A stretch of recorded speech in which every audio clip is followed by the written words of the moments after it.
assim está escrito. 1 Coríntios capítulo 6, versículo de número 19. Acaso não sabem que o corpo de vocês é santuário do Espírito Santo que habita em vocês, e que lhes foi dado por Deus, e que vocês não são de si mesmos? Vocês foram comprados por alto preço, portanto glorifiquem a Deus com seu próprio corpo. Pai, em nome de Jesus, nessa manhã, mais uma vez nós oramos e pedimos que a presença do Senhor esteja no nosso meio. Nós, desde o momento que chegamos aqui e no momento que adoramos ao Senhor, sentimos a Tua presença e a Tua graça. E lhe pedimos, Pai, que em nome de Jesus o Senhor continue no nosso meio, que o Senhor continue a fazer milagres aqui, fazer milagres nas nossas casas, nas nossas famílias. Tudo aquilo que nós profetizamos aqui nessa manhã aconteça, Deus. Nós ligamos as nossas vidas, Pai, na terra, para que seja automaticamente ligado nos céus. Que a manifestação do Senhor esteja sobre nós, que haja uma mudança nas nossas vidas. Eu lhe peço em nome de Jesus, Pai, que a presença do Senhor ela seja tão forte nessa manhã, que aquilo que nós recebemos do Senhor neste dia, Pai, servirá para toda a nossa semana. Que nós possamos sair daqui abastecidos pela Tua presença. E abastecidos pela Tua presença, nós sabemos que nós venceremos as guerras. Cada pessoa que está aqui, Deus, talvez elas nem imaginam o que foi provocado no reino espiritual nesses momentos que nós adoramos ao Senhor. As pessoas aqui nem passam pelas suas cabeças o que o Senhor provocou. O fato de adorarem e de se entregarem a Ti nessa manhã, Pai, fará que a vida delas terá uma guinada na sua história. Aquilo que foi conquistado nessa manhã provocará, Pai, para os meses seguintes, bênçãos sem limites para as nossas vidas. Amém. Se você crê, que você aplauda Jesus mais uma vez.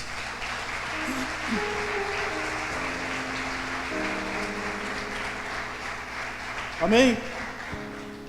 Irmãos, como Jesus é maravilhoso, né? Esse homem aqui é tremendo, né? O nome dele faz todo o inferno estremecer. Amém. Você vê que quando um demônio está no corpo de uma pessoa, uma legião, mais de 2.000 ou 2 milhões de demônios estão incorporados numa pessoa. Você vê que você pode jogar óleo ungido, você pode ir lá em Israel comprar um óleo caro e jogar, você pode jogar sal grosso, você pode jogar o talite, que é aquela vestimenta que o judeu usa e que ele acredita ser sagrado.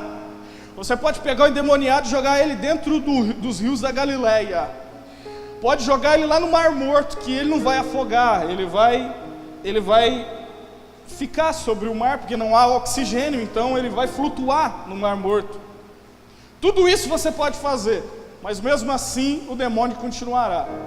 O demônio só bate em retirada. O império das trevas e os demônios, os milhões e milhões de demônios que projetam todos os dias a sua destruição, eles só se afastam quando esse nome é pronunciado. O nome de Jesus. E eu profetizo nessa manhã que cada demônio que prende a tua vida, os teus sonhos, os teus projetos, eles serão destruídos por esse nome, o nome de Jesus. Amém? Portanto, o nome de Jesus é o nome mais poderoso que tem. E Jesus, ele é conhecido na Bíblia Sagrada como contador de histórias, porque Jesus, ele era um verdadeiro contador de histórias. Eu citei domingo passado, e hoje é o último domingo que nós falaremos sobre Jesus, de forma invasiva, em cultos prolongados acerca de Jesus. Mas Jesus, ele é o ser mais maravilhoso que existe. Quando você se apaixona por Jesus, você deixa a sua esposa deixa de ser o centro do seu amor. Não que você deixa de amar a sua esposa, mas a sua esposa, que talvez para você é o teu bem maior, para mim a minha esposa é o meu bem maior. Mas quando você se apaixona por Jesus, as outras paixões que você tem, elas não deixam de existir. Mas dentro de uma escala de um amor incondicional, quando você se apaixona por Jesus, aquela paixão é tão grande que ele se torna, dentro de um pedestal seu, a sua prioridade máxima. Muitas das vezes nós somos até insensíveis. Quando a esposa está doente, muitas das vezes você nem se preocupa muito com a esposa que está doente, porque o teu coração é insensível. Não significa que você não a ama, mas você é insensível. Principalmente se estiver tendo um jogo do Corinthians, do Palmeiras, do São Paulo, a sua esposa pode ficar no quarto com a sua dor de cabeça, com a sua enxaqueca, com o seu desânimo, com a sua depressão. Mas você está focado em outras coisas.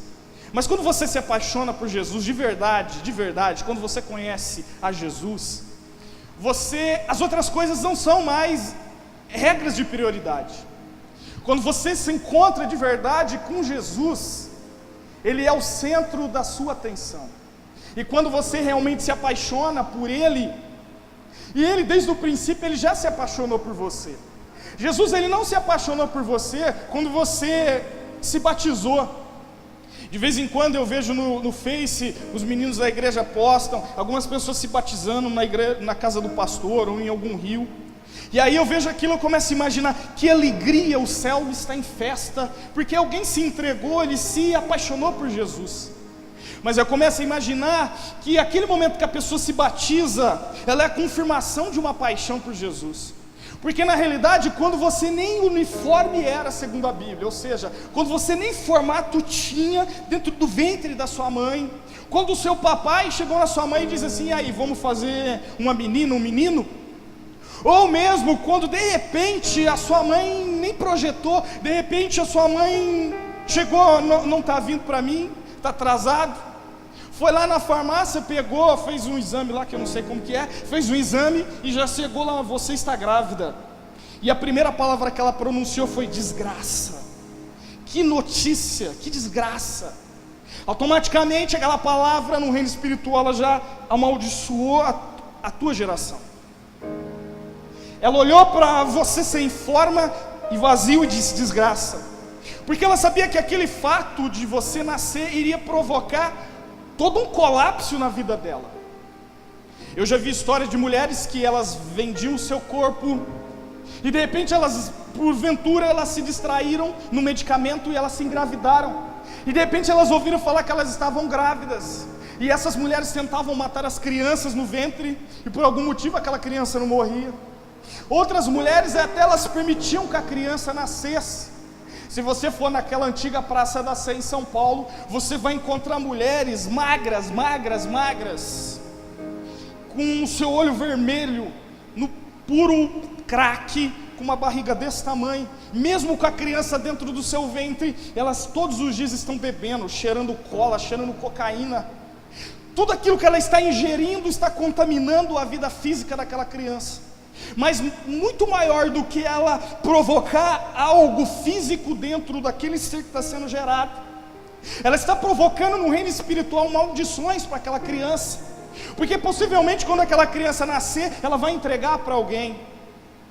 Mas Jesus, quando Ele olhou e se apaixonou por mim e por você, independente das situações que você aqui dentro foi gerado, quando você estava antes de ser gerado, mesmo que Deus escolheu que você nascesse no ventre de uma mulher não muito correta, mesmo que Jesus projetou que você nascesse dentro de uma família não muito correta, mesmo que o seu pai, ele não foi um homem que sonhou com você, nunca pegou uma bolinha de futebol para fazer que você jogasse, a sua mãe nunca te ensinou a costurar, nunca te ensinou a cozinhar, nunca sonhou com a profissão que você um dia se tornaria.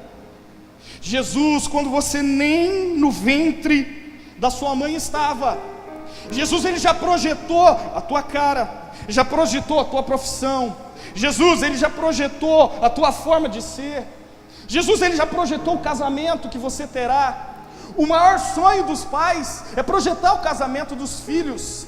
E os pais que têm condição financeira, eles projetam todos os dias o casamento dos filhos. Ontem a minha esposa teve uma parente que casou. Mais ou menos 4 meses antes do casamento, todos os finais de semana, eles faziam um evento festivo, contando contagens regressivas para que o casamento acontecesse. E ontem o casamento aconteceu. E 4 meses atrás, todos os finais de semana vinha uma foto e uma comemoração e uma contagem regressiva. Está chegando, está chegando, está chegando. Porque os pais sonharam com aquilo. E eu imagino Jesus, que Ele é o ser mais apaixonado que existe, quando você nem no ventre da sua mãe estava, Jesus, ele já projetava num livrinho a tua história. Jesus, quando ele viu a tua face nascendo, com certeza dos altos céus, ele disse: é aquilo que eu sonhei. Esses dias teve uma irmã da igreja que nasceu a criancinha, e você vê um amor incondicional por aquela criança. Eu tive um amigo também que há 20 dias atrás nasceu o filho, e eu vejo fotos dele olhando o filho, totalmente fascinado pelo filho. E eu começo a imaginar Jesus, quando ele projetou criar a tua vida dentro do ventre da sua mãe. Quando ele criou você, mesmo Jesus, quando ele criou você dentro do ventre da sua mãe, ele não pediu permissão ao seu pai e para sua mãe. Ele não pediu permissão para ninguém, porque você é fruto de Jesus, você é filho de Jesus. Como Jesus, que viveu na terra, sendo 100% homem, vivendo numa casa, sendo carpinteiro, construindo edifícios. Ele também era um homem santo, que não se abalava pelas tempestades. Não era um crente mimimi. Não era um crente que ora buscava, ora desistia. Agora eu quero, agora eu não quero. Agora eu quero, agora eu não quero. Jesus era um homem que dentro da sua criação, ele era convicto daquilo que ele queria. Ele não abriu mão. Se eu te perguntar nessa manhã, qual é o teu projeto? E se eu te desse um papel em branco agora e dissesse assim, por exemplo, para esse menino aqui, quantos anos você tem? 9. Se eu desse para ele um papel com 9 anos de idade, qual que é o teu sonho? Talvez ele escreveria: o meu sonho é ser jogador de futebol. Talvez o meu sonho é ser médico. Daqui 2, 3, 4 anos, se você encontrasse ele e perguntasse para ele qual que é o seu sonho, ele não gostaria de ser mais jogador de futebol, ele queria ser dentista. Daqui 10 anos, se perguntar para ele, ele vai dizer outra coisa. Eu, quando criança, por incrível que pareça, eu queria ser lixeiro.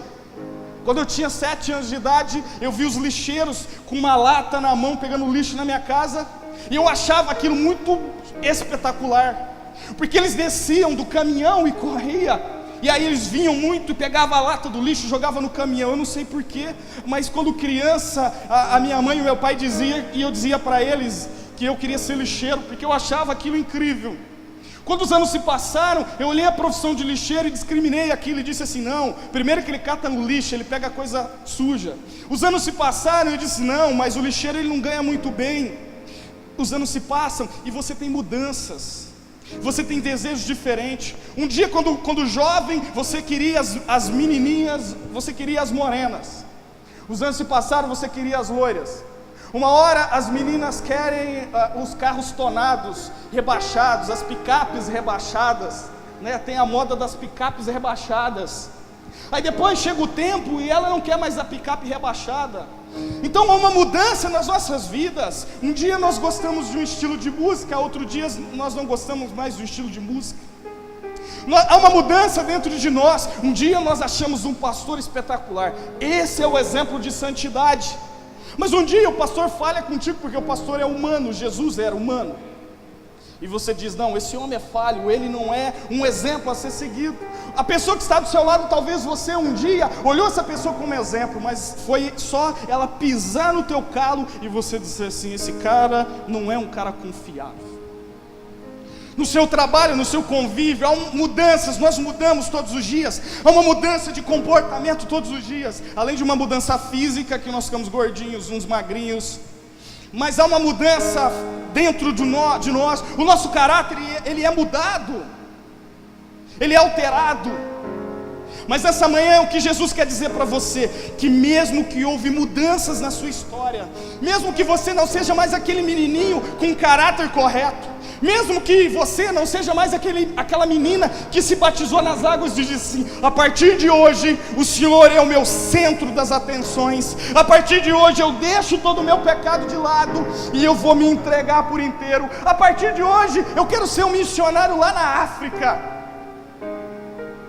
E hoje você não quer nem passar perto da África. Talvez hoje você pegue esse livro aqui, está na tua cabeceira, mas você só lê ele quando você vem na igreja. O que Jesus quer te dizer nessa manhã, que para Ele não importa as mudanças, os percursos, os tombos que você tem. Para Jesus não importa se um dia você é apaixonado por Ele, por um outro dia você odeia. Jesus, Ele não se importa com essas mudanças de comportamento tua, porque Ele quer te dizer nessa manhã que Ele te ama, que você é a obra sublime dEle, que por você Ele entregou numa cruz, por você Ele não pediu autorização pelos seus pais, o próprio Deus não pediu autorização para criar Jesus no ventre de Maria. O próprio Jesus, o próprio Deus não pediu autorização para José, Ele criou e ponto final. E se Ele criou e ponto final, significa que você é filho de Jesus. E se você é filho de Jesus, você é alma e semelhança dEle. E se você é alma e semelhança dEle, você pode todas as coisas. Eu disse, você pode todas as coisas. Não há limites para Jesus. Jesus, Ele era o contador de histórias. Os judeus, muitos judeus até hoje acreditam que Jesus não era o Messias das profecias. Os judeus, eles criaram um protótipo de Jesus. Eles criaram um protótipo de Jesus. Eles achavam que Jesus viria bonito. Jesus não é aquele cara bonito dos filmes do Mel Gibson. Jesus não era aquele homem dos olhos azuis, com pele branca. Jesus não era aquele homem com cabelo lisinho, que não precisava fazer chapinha. Jesus não era aquele homem lindo. A Bíblia Sagrada diz que Jesus, Ele veio um homem sem forma, vazia. Jesus, sim, segundo os judeus, era um homem cabelos cacheados, sim. Mas por viver em Israel, andando de campo a campo, Jesus, a sua aparência física possivelmente tem uma pele muito escura. Não porque os seus pais fossem escuros, mas porque quando Jesus se entrega ao ministério, Jesus, a partir daquele momento, Ele deixa tudo para trás. Ele se torna 100% homem, mas Ele se torna 100% Deus. Jesus não é o protótipo de que os judeus esperavam. Os judeus acreditavam que Jesus ia nascer num grande palácio.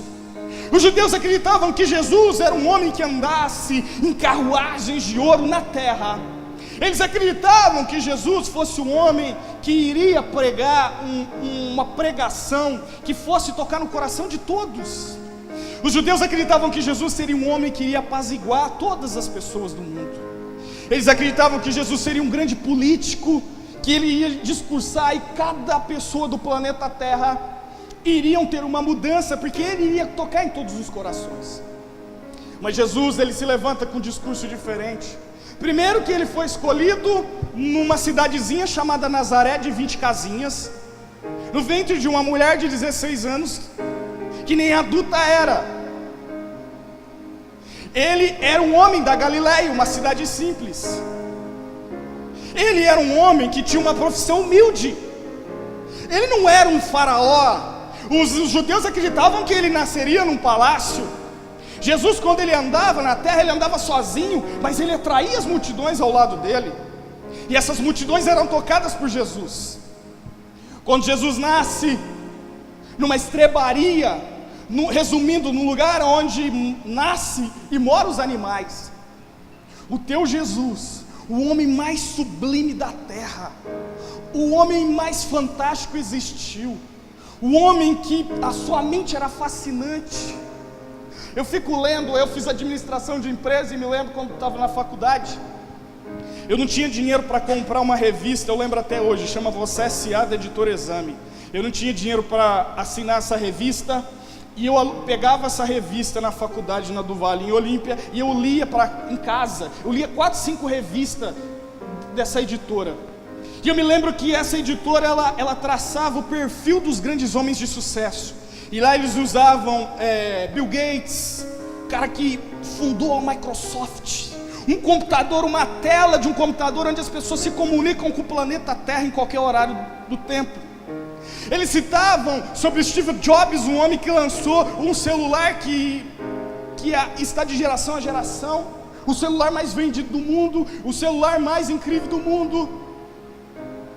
Eles citavam vários homens que fundaram, o fundador da Coca-Cola. Cada homem contava a sua história. Esse homem é um homem de exemplo, esse é o exemplo a ser seguido. Mas nenhum deles, eu te afirmo, nenhum desses grandes homens, eles são comparados a Jesus Cristo. Jesus, ele não foi simplesmente um homem que pregava uma palavra. Jesus, ele não era simplesmente um homem que contava uma historinha. Jesus, as histórias que Jesus contava eram experiências que mudavam a vida das pessoas. Jesus, o mais fascinante, o mais incrível, é que Jesus pega homens totalmente iletrados. Se você for abrir um jornal, Folha de São Paulo, e encontrar uma vaga de emprego numa multinacional, e aquela vaga de emprego dizer assim: olha, estamos à procura de um diretor, o salário é R$150 mil, ele precisa ser poliglota, ele precisa falar no mínimo 5 línguas, ele precisa no mínimo ter estudado em Harvard, ele precisa no mínimo ter gestão, ele tem que ter gestão de pessoas, ele precisa buscar pessoas, levantar líderes, ele precisa no meio das empresas trabalhar com pessoas.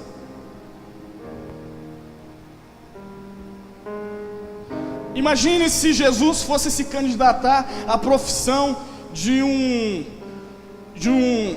diretor de uma multinacional. Onde você nasceu, Jesus? Como é o seu nome? Jesus. O que significa Jesus? Olha, eu sou hebreu, sou judeu, significa Jesus é o Messias, o Yeshua HaMashiach. Onde você estudou? Eu não estudei. Por que você não estudou?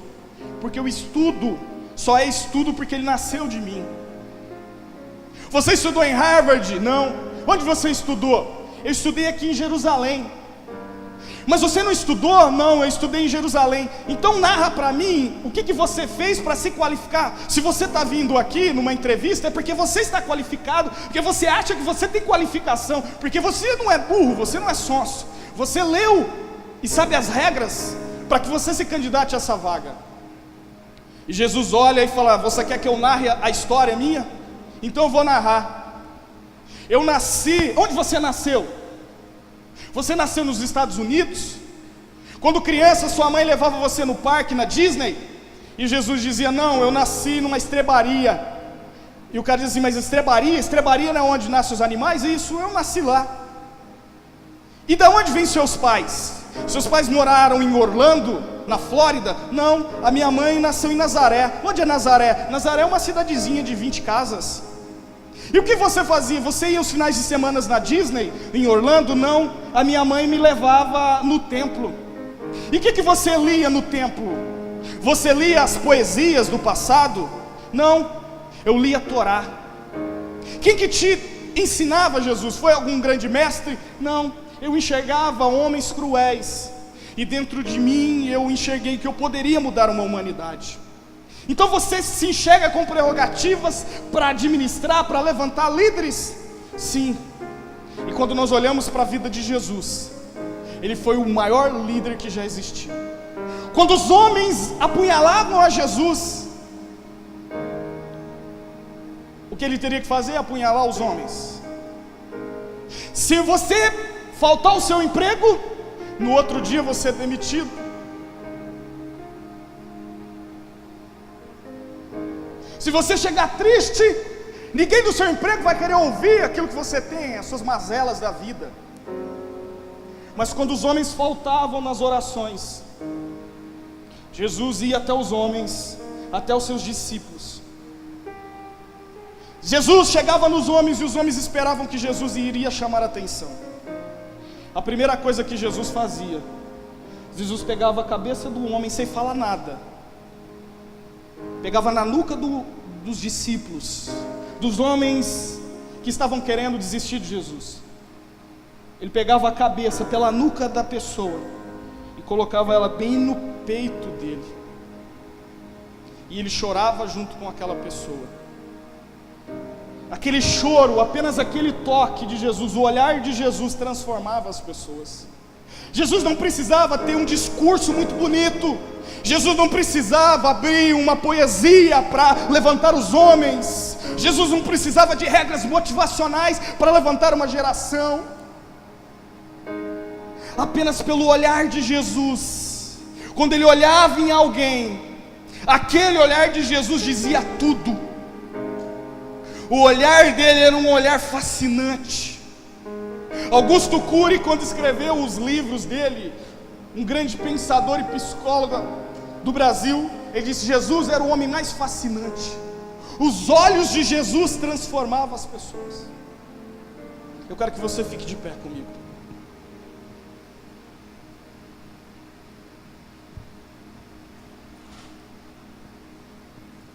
Eu queria chamar o ministério de louvor.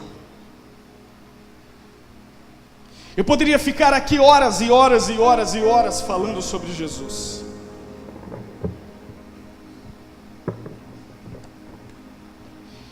Ao mesmo tempo que você encontra tantas coisas fascinantes acerca de Jesus, você ao mesmo tempo fica incompreendido. Por que incompreendido? Porque Jesus, nenhum homem é como ele na Bíblia. Jesus, ele não pregava, as pessoas esperavam uma mensagem dele, e ele não pregava. Ele contava algumas parábolas. Ninguém falava em parábolas até então, e ele falava em parábolas.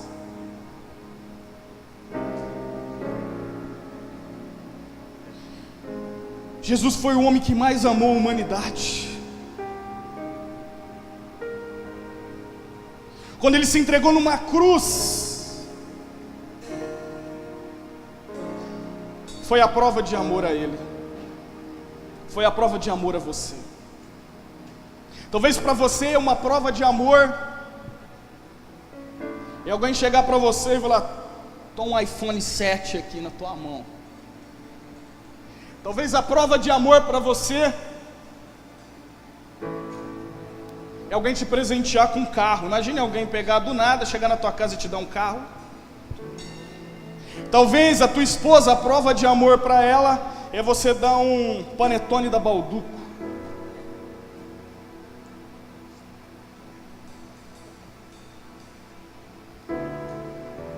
Mas tudo isso é supérfluo. Quando Jesus entendeu que para que você estivesse aqui, exatamente hoje, dia 27, neste domingo, para que você estivesse neste domingo aqui, às 11 horas e 35 minutos, há mais de 2000 anos atrás, ele entendeu, para que você estivesse nesse exato momento aqui, ele precisava fazer algo profético, e ao mesmo tempo algo humano, para que você tivesse autoridade espiritual para viver uma vida sublime na presença dele. Como aquele vídeo que eu citei, que o pastor Paulo postou um dia no Facebook, do menino que não se entregou quando falavam: negue-se a Jesus. Quando Jesus estava para ser crucificado, pegaram uma cruz que nem do tamanho dele era, por isso quando esticaram os braços de Jesus, quebraram as articulações do seu braço, quebraram os seus ossos, porque esticaram, porque aquela cruz era para outra pessoa, para outro ladrão, e não para Jesus. Quando ele fez isso, ele compreendeu que ele precisava se entregar. E a Bíblia Sagrada diz que quando ele estava caminhando até os últimos minutos, Flávio Joséfo, ou melhor, Max Lucado, num livro, quando os anjos se silenciaram, ele escreve assim: o céu estava parado. Nunca na história o céu esteve tão em silêncio como no dia que Jesus foi crucificado. De um lado estava Deus no seu trono, sozinho. Nenhum dos anjos estava nas voltas de Jesus. Os 24 anciões não estavam lá. Os 4 seres viventes não estavam lá. Os cavalos de fogo não estavam lá. As carruagens de fogo não estavam lá. Estava apenas Deus olhando a terra. E Max Lucado diz: nunca existiu um silêncio tão grande nos céus. Os demônios, os principados e as potestades estavam nas alturas, enxergando também a cena, porque ninguém sabia o que Jesus iria fazer. Todos esperavam a única reação de um homem inteligente. A única reação de um homem inteligente seria de dizer assim: eu nego a Deus e eu me entrego. Jesus, ele era racional. Sendo racional, Jesus, ele não iria se entregar por mim e por você. Você já se enxergou dentro de si? Você é chato, como eu sou chato. Você é impaciente. Você não serve a Deus como deveria se entregar por inteiro. Você serve a Deus, mas serve a Baal e ao mundo. Por um namoro, você se perde de Jesus. Por uma palavra maldita, você sai da igreja. Porque uma bênção que não veio ainda, você desiste. Porque igreja de crente não serve para nada. Sendo irracional, Jesus, ele não iria se entregar numa cruz por uma raça pecaminosa, por uma raça que na primeira oportunidade iria virar as costas para Jesus.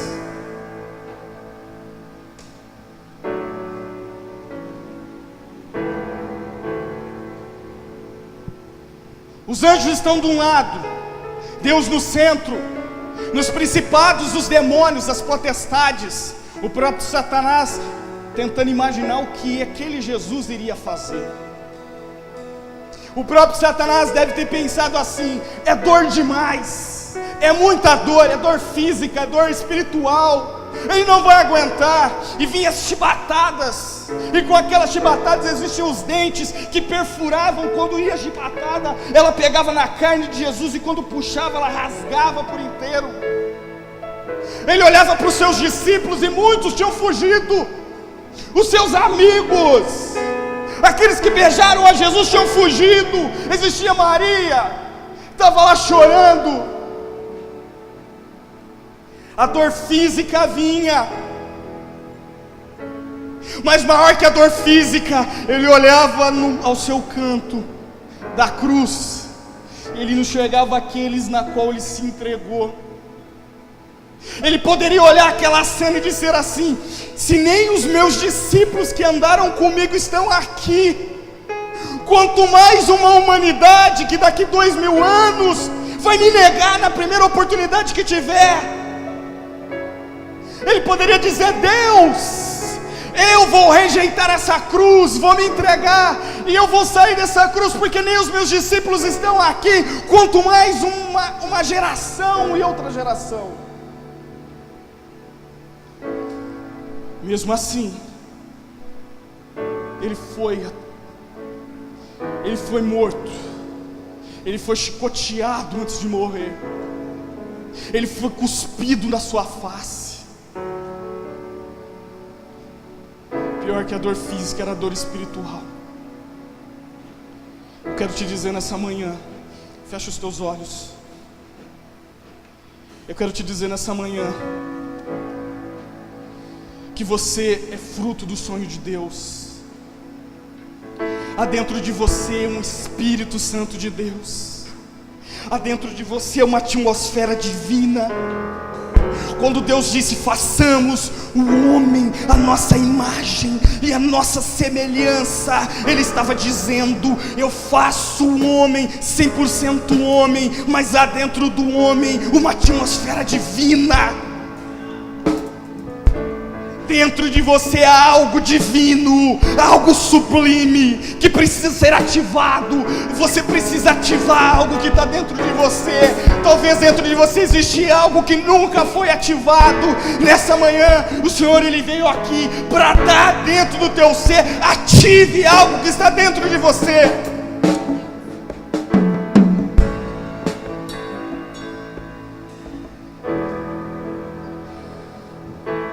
Quantas vezes não consigo perceber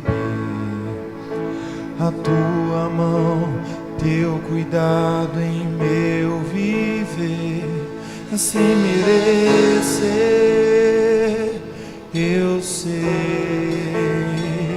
suas bênçãos me alcançam, quero reconhecer.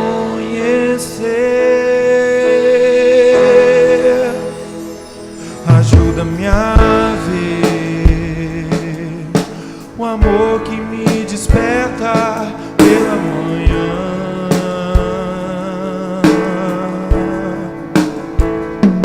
Ajuda-me a ver. A presença de Deus está aqui. Queridos, com toda a força do meu coração, confiando no Deus que eu sirvo, por 2 vezes, enquanto nós estávamos aqui cantando, louvando a Deus, no início do culto e agora, por 2 vezes eu ouvi, em nome de Jesus, eu ouvi o toque do chofar sendo tocado. E eu abri os meus olhos agora e até olhei e vi que o chofar está aqui e ninguém está tocando. E lembrei que o chofar é um instrumento sagrado. O Senhor falou para mim: Abra, explique o que é o chofar. O chofar, ele é considerado um instrumento de sopro mais antigo. Somente a flauta de um pastor chamava o gave na Bíblia. O chofar não produz sons delicados como o charim moderno, a trombeta e outro instrumento de sopro. Mas para os judeus, o chofar não é apenas um instrumento musical, ele é um instrumento tradicionalmente sagrado. Na tradição judaica, todas as vezes que era tocado o chofar, significava que a presença de Deus estava naquele local. Glória a Deus. A presença de Deus está aqui. Oh, aleluia. Com um aroma suave que nós dissemos. O teu louvor, a tua adoração atingiram o trono da graça de Deus. E a presença de Deus está aqui nessa manhã. Por isso algo que está dentro de você precisa ser ativado, para que a tua vida venha saltar caminhos maiores, melhores. Fale com Ele. Essa é a oportunidade de você ativar algo que até então nunca foi ativado. Semana passada nós falamos sobre gerar uma intimidade com Deus. Deus, Ele gerou uma intimidade, um relacionamento contigo. Mas eu sinto dentro do meu espírito que existe algo dentro do teu coração e da tua mente que precisa ser ativado nessa manhã. Ative, mesmo que você não saiba. Fale para Deus: ative em mim, Deus, algo sobrenatural. Ative em mim, Deus, algo sobrenatural. Ele. Fale com Ele.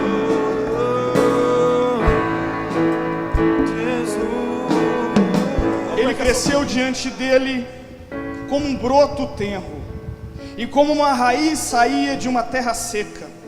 Ele não tinha qualquer beleza ou majestade que nos atraísse. Não havia em sua aparência para que desejássemos. Foi desprezado e rejeitado pelos homens, um homem de dores e experimentado no sofrimento. Como alguém de quem os homens escondem o rosto foi desprezado, e nós não tínhamos em estima. Certamente Ele tomou sobre si as nossas enfermidades e sobre si levou todas as nossas doenças. Contudo, nós o consideramos castigados por Deus atingido e afligido, mas ele foi transpassado por as nossas transgressões, foi esmagado por causa das nossas iniquidades. O castigo que nos traz a paz estava sobre ele, e pelas suas pisaduras fomos todos nós curados. Aleluia! Glória a Deus! Glória a Deus! Aleluia! Oh, aleluia! Senhor!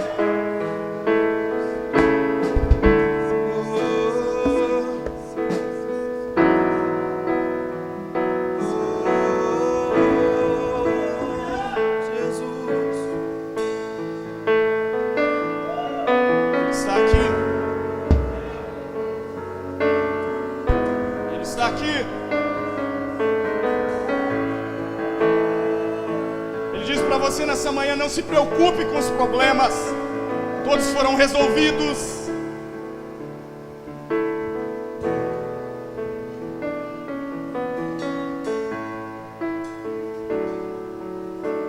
O Senhor diz no meu coração,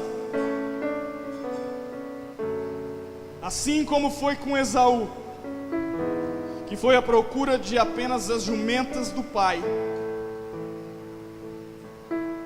ao encontro do profeta, ele desce no outro dia da montanha, subiu como um menino que ajudava no campo ao pai, e quando se encontrou com o profeta, ele desce da montanha, encontra vários homens na ponta da montanha, no pé da montanha.